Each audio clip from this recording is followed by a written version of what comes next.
Imaginez un ennemi qui ne vient pas de l'extérieur, non.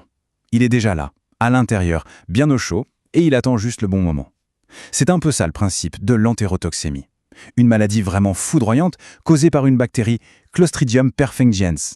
Allez, on va décortiquer ensemble le fonctionnement de ce danger qui se cache à la vue de tous. Et là voici la fameuse bactérie, Clostridium perfringens. Bon, à première vue, elle n'a l'air de rien, hein. On dirait une bactérie parmi des milliards d'autres. Mais il ne faut surtout pas se fier aux apparences, elle a une facette bien plus sombre. Et c'est là tout le paradoxe, toute la question. Comment est-ce qu'un micro-organisme aussi banal qui vit la plupart du temps en parfaite harmonie avec son hôte peut se transformer tout à coup en un tueur silencieux? Ok, pour vraiment comprendre le danger, il faut d'abord faire connaissance avec la bactérie elle-même.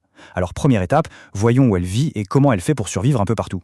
Donc, ce qu'il faut bien comprendre, c'est que ce n'est pas un envahisseur exotique qui débarque de nulle part. Non. Clostridium perfringens fait partie du décor, de l'écosystème. Le fait qu'elle soit anaérobie, ça veut dire qu'elle vit sans oxygène, ce qui en fait, l'habitante parfaite de l'intestin. Elle mène une sorte de double vie en fait. D'un côté, elle peut attendre tranquillement dans le sol, sous forme de stores qui sont quasi indestructibles, et de l'autre, elle cohabite sans faire de vagues, au sein de la flore intestinale de millions d'animaux en parfaite santé. Mais alors, comment est-ce que cet équilibre, cette cohabitation pacifique, peut se briser? Qu'est-ce qui va bien pouvoir transformer ce colocataire discret en un véritable danger mortel? Voilà la question cruciale. Si cette bactérie est si commune, qu'est-ce qui peut bien déclencher une catastrophe pareille? En fait, la clé, ce n'est pas tant la bactérie elle-même que l'environnement dans lequel elle se trouve. Et là, on voit très bien la réaction en chaîne. C'est le point de bascule. Tout part d'un choc, un truc soudain qui perturbe le système digestif.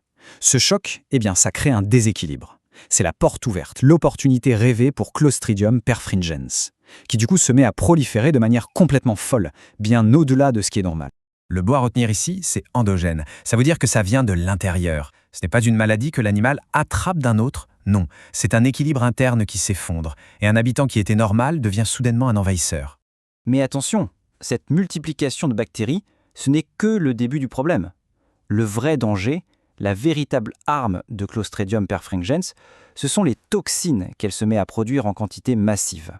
Il faut imaginer une usine qui se met à tourner à plein régime, mais pour fabriquer des poisons extrêmement violents. C'est exactement ce qui se passe dans l'intestin. Le nombre de bactéries explose et avec lui, la concentration de toxines mortelles. Alors, petite mise en garde, l'image qui suit peut être un peu dure, parce que voilà ce que font ces toxines.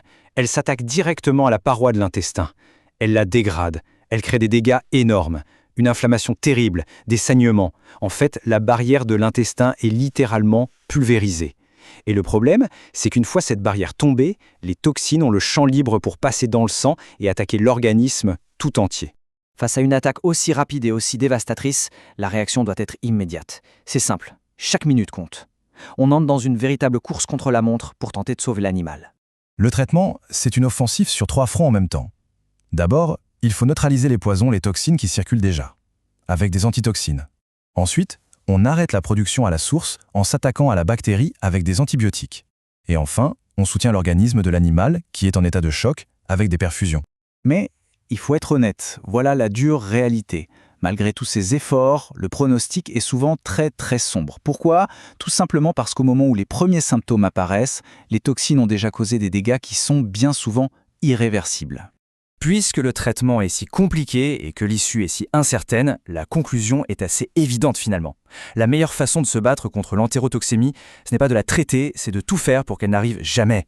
Et pour ça, il y a 3 piliers. Le premier, c'est une gestion de l'alimentation très prudente, sans changement brutal, pour ne pas perturber l'intestin. Le deuxième, une bonne hygiène, pour limiter la présence de bactéries en général.